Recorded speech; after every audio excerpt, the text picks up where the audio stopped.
Congressman James Comer, who requested evidence on this banking activity, joins me now. Congressman, your reaction to how Treasury has handled this? I mean, the notion that it's monitoring suspicious banking activity and that is supposed to be applied across the board is one thing. The fact that it would withhold certain information when it applies to certain people is a completely different issue. This is very troubling. I mean, if you look at the history of suspicious activity reports, they were put into place by then President George W. Bush after September the 11th. They were put in to try to track foreign transactions into the accounts of terrorists. They have evolved since then to catch things like money laundering.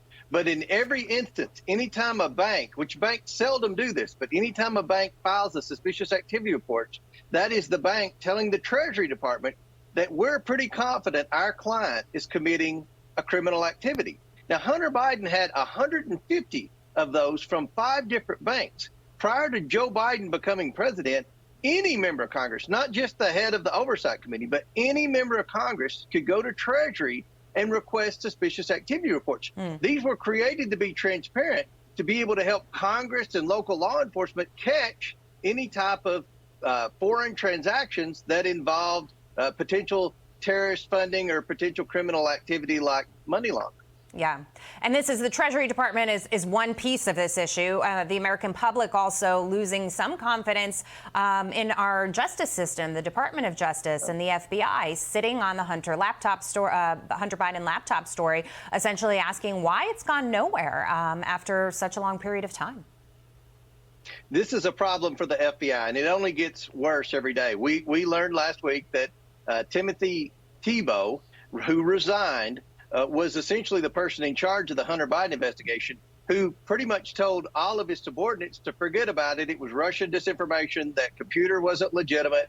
He didn't tell anyone about his interviews with Bobulinski, who has publicly said Joe Biden's the big guy who was supposed to get 10% of that Chinese energy company. Right. Then fast forward to the last 48 hours, Nicholas McQuaid, who is head of the FBI Criminal Activity Division, he was hired on the first day Joe Biden was president, which was also the same day Joe Biden changed the rules on suspicious activity reports. We just learned that he was a law partner of Hunter Biden's personal attorney.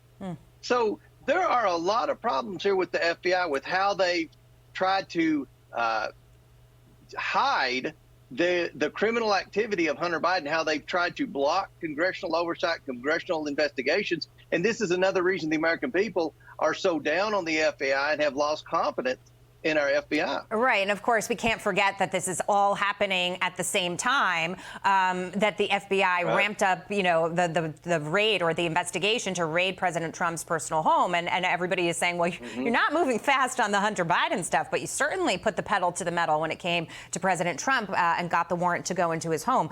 Speaking of which, I just want to switch gears for a moment because there was this surprise ruling yesterday to grant Trump's request from a federal judge for that special master. What we understand right now is that this will slow the Department of Justice's investigation. But having said that, we don't necessarily know how long it will take. You put the special master out there. They have to go through thousands of pages of documents, and then they have to notify both sides, and then they have to return them. This whole process. And here's what really gets me about it that I want to discuss with you. It's this notion that all of these people, I mean, if these are privileged documents, attorney-client privilege, indeed, which seems to be the case, which is why the special master was appointed, all these eyes now have seen these privileged documents. It's only a matter of time until things start being leaked. I mean, we have to protect every citizen in this country in the same way. And if there is attorney-client privilege and it must be protected, then he needs to receive the same type of treatment. Yet it's not happening. That's exactly right. There's clearly a double standard. This is another reason that most Americans believe that the FBI has become politicized, and there's no reason in the world why the FBI or DOJ wouldn't want Donald Trump to have a special master. If they've done everything correct, then they should want this special master. Right.